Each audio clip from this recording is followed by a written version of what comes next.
আমার সুপ্রিয় দ্বাদশ শ্রেণীর শিক্ষার্থীরা, অনলাইন ক্লাসে তোমাদের স্বাগত জানাই। আশা করি তোমরা ভালো আছো, সুস্থ আছো এবং পড়াশোনা করছো এবং তোমাদের দেওয়া অ্যাসাইনমেন্ট নিশ্চয়ই কমপ্লিট করে কলেজে জমাও দিয়ে দিয়েছো। তো আজকে আমি তোমাদের সাথে অ্যালডিহাইড এবং কিটোন নিয়ে আলোচনা করব। অ্যালডিহাইড এবং কিটোনকে একত্রে কার্বনাইল যৌগ বলা হয়, কারণ এদের দুইটার মধ্যেই কিন্তু এই কার্যকরী মূলকটা থাকে। এই জন্য দুইটা যৌগকে একত্রে বলা হয় কার্বনাইল মূলক। তাহলে অ্যালডিহাইড মূলকটা কি? অ্যালডিহাইড মূলকটা তখন আমরা অ্যালডিহাইড বলবো যখন এটাতে অবশ্যই এক পাশে হাইড্রোজেন থাকবে, আরেক পাশে হাইড্রোজেনও থাকতে পারে, আরও থাকতে পারে। তো এক পাশে এটা হচ্ছে অ্যালডিহাইড। আর কিটোন কোনটাকে বলবো? যখন কোনো পাশেই হাইড্রোজেন থাকবে না, তখন সেটাকে আমরা কিটোন বলবো। তো এখন অ্যালডিহাইড আর কিটোনের মধ্যে কাজেই যেহেতু কার্যকরী মূলক একই রকম, তাই কাজে এদের মধ্যে ধর্ম অনেকটাই, এদের ধর্মের মধ্যে প্রচুর মিল আছে। তো এখন এদের হচ্ছে একটা ব্যাপারই যে এখানে যেহেতু একটা অক্সিজেন, এবং আমরা জানি অক্সিজেন অধিক ঋণাত্মক মৌল, তো কাজেই সে বন্ধন ইলেকট্রনগুলোকে নিজের দিকে টেনে নিয়ে সে হয় আংশিক ঋণাত্মক এবং এখানে কার্বন হয়ে যায় তখন আংশিক ধনাত্মক। এটা আমরা জানি, এবং দুই পাশে দুইটা মেরুর সৃষ্টি হয়। তো এখন এই কার্বনাইল যৌগের সক্রিয়তা আসলে নির্ভর করে এই কার্বনের মধ্যে কতটা বেশি ধনাত্মক চার্জ আছে এটার উপরে। কোনো কারণে এটা কমে গেলে সক্রিয়তাও কমে যায়। এখন আমরা জানি যে আর বা অ্যালকাইল মূলক হচ্ছে মূলত ধনাত্মক আবেশধর্মিতা থাকে এবং তাদের ইলেকট্রন ডোনেটিং থাকে।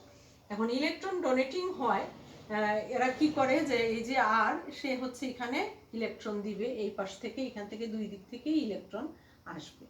তো এখন অ্যালডিহাইডের বেলায় চিন্তা করো যে এক জায়গা থেকে আসলো ইলেকট্রন, এবং কিটোনের বেলায় দুই দিক থেকেই কার্বনে ইলেকট্রন আসলো। তো সেই ক্ষেত্রে এইখানে কিটোনের ক্ষেত্রে কিন্তু কার্বনের ধনাত্মক চার্জটা একটু কমে যাবে, অ্যালডিহাইডের থেকে বেশি কমে যাবে। এখানেও কমবে, এখানে বেশি কমে যাবে। তো বেশি কমে গেলে এর সক্রিয়তাটাও বেশি কমে যাবে।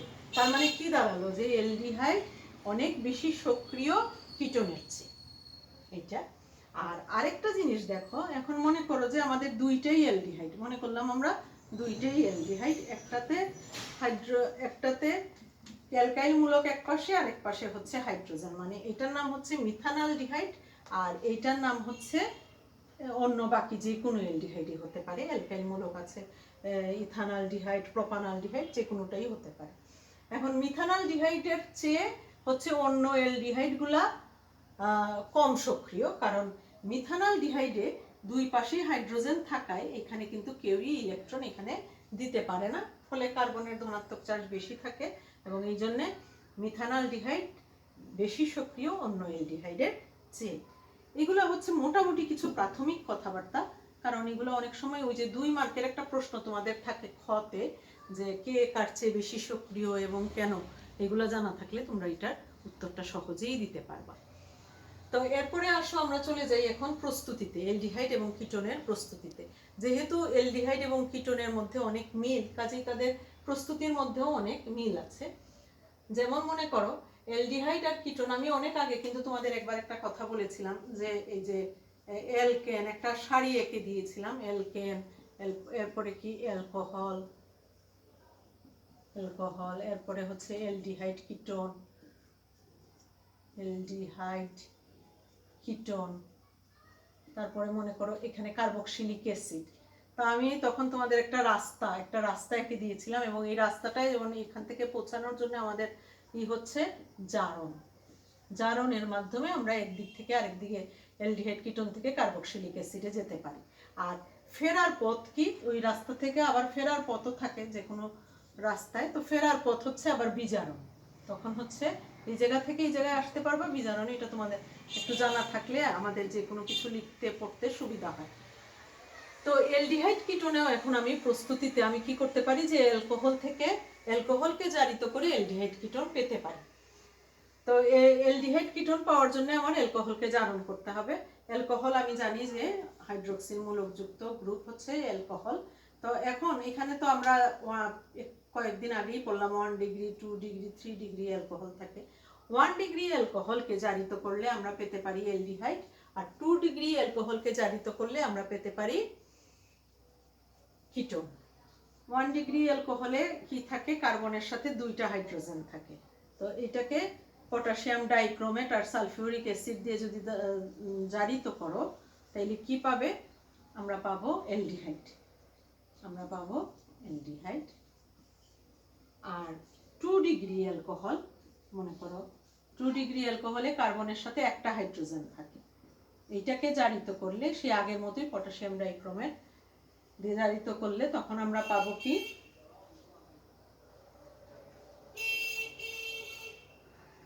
R2CO, মানে দুইটা আর দুইটা আর কি দুইটা আর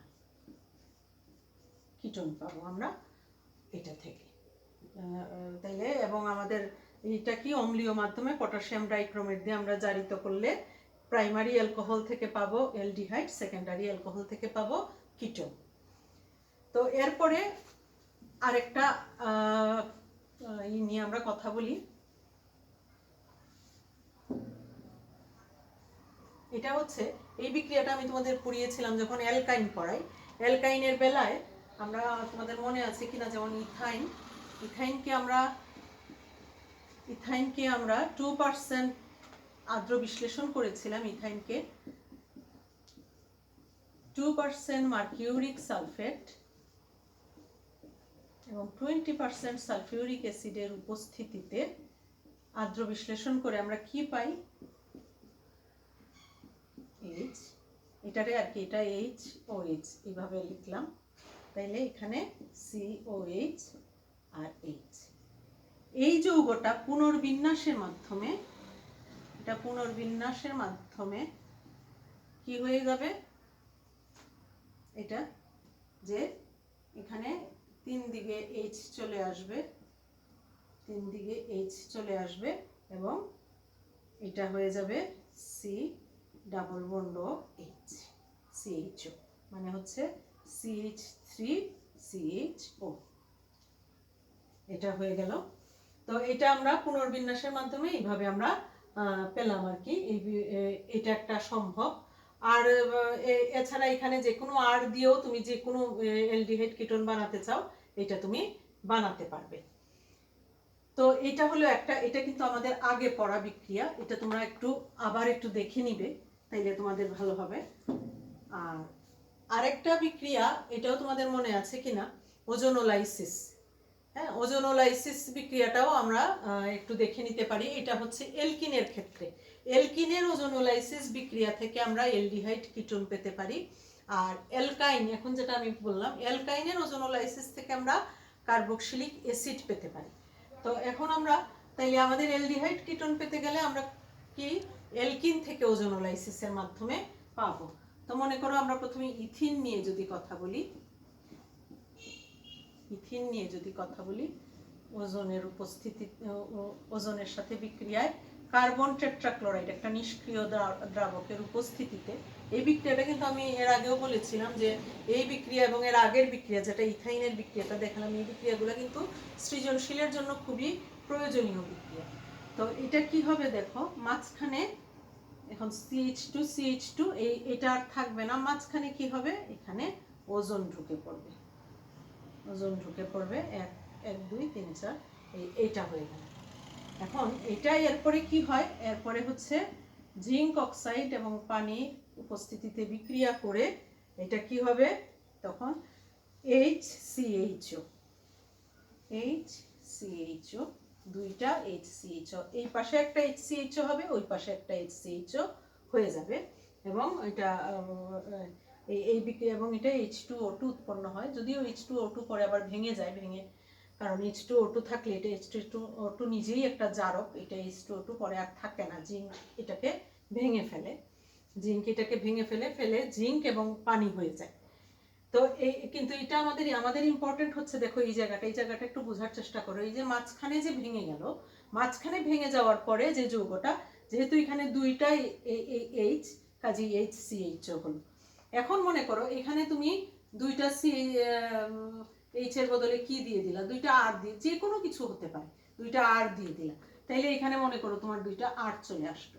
তাইলে এখন কি হবে, এখন দেখো, এখন একটা কিন্তু HCHO যৌগ হবে, যেহেতু এই পাশে দুইটা HCHO, তাহলে এখানে কি হবে এখন?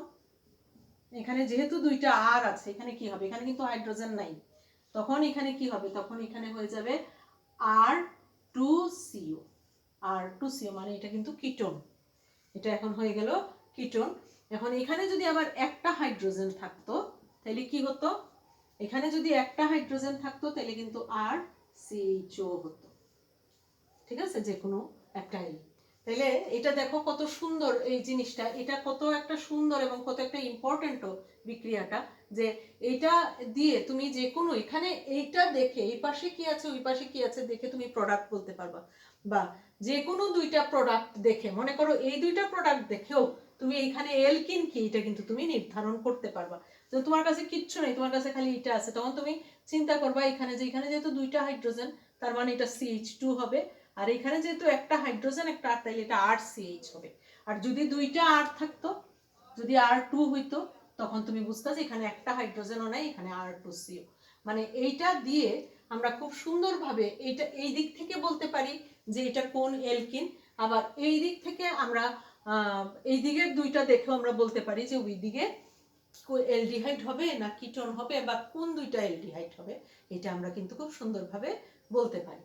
তো এই দুইটা বিক্রিয়া যেটা বিক্রিয়া দুইটা শেষের যে দুইটা বিক্রিয়া কিন্তু তোমাদের আগেও আমি পড়িয়েছি, আজকে আবার তোমাদের মনে হয় এটা রিভিশন হলো এবং তোমরা নিজেরাও আবার লিখে পড়বা। এবং আগেও বলেছি যে এই দুইটা বিক্রিয়া কিন্তু তোমাদের সৃজনশীলের জন্য খুবই ইম্পর্টেন্ট বিক্রিয়া, বিশেষত ওজোনোলাইসিস তো খুবই ইম্পর্টেন্ট। তো আজকে ভালোই হলো তোমাদের আরেকবার রিভিশন হয়ে গেল, তো এই বিক্রিয়াটা তোমরা আবার একটু চর্চা করবা। তো আমাদের অ্যালডিহাইড আর কিটোনের প্রস্তুতিমূলক বিক্রিয়া হচ্ছে এই কয়টাই। তো আজকে তোমাদের প্রাথমিক অ্যালডিহাইড কিটোন সম্পর্কে একটু কথাবার্তা এবং তোমাদের এই প্রস্তুতিমূলক বিক্রিয়াটা নিয়ে তোমাদের সাথে আলোচনা করলাম। তো সামনের দিন তোমাদের আমরা অ্যালডিহাইড এবং কিটোনের শনাক্তকরণ বিক্রিয়া নিয়ে আবার কথা বলতে আসব। তো এর মধ্যে তোমরা ভালো থেকো, সুস্থ থেকো, এবং বেশি করে আরো বেশি করে আমরা চাই যে তোমরা যেন পড়াশোনা করো, কারণ তোমাদের পরীক্ষা কিন্তু হবে। এইবার যেহেতু পরীক্ষা হয়নি এরকম আশা নিও না যে পরবর্তীতে পরীক্ষা হবে না। স্বাস্থ্যবিধি মেনে চলবে, সুস্থ থাকবে, আর পড়াশোনা করবে, আর ভালো থাকবে। ধন্যবাদ সবাই।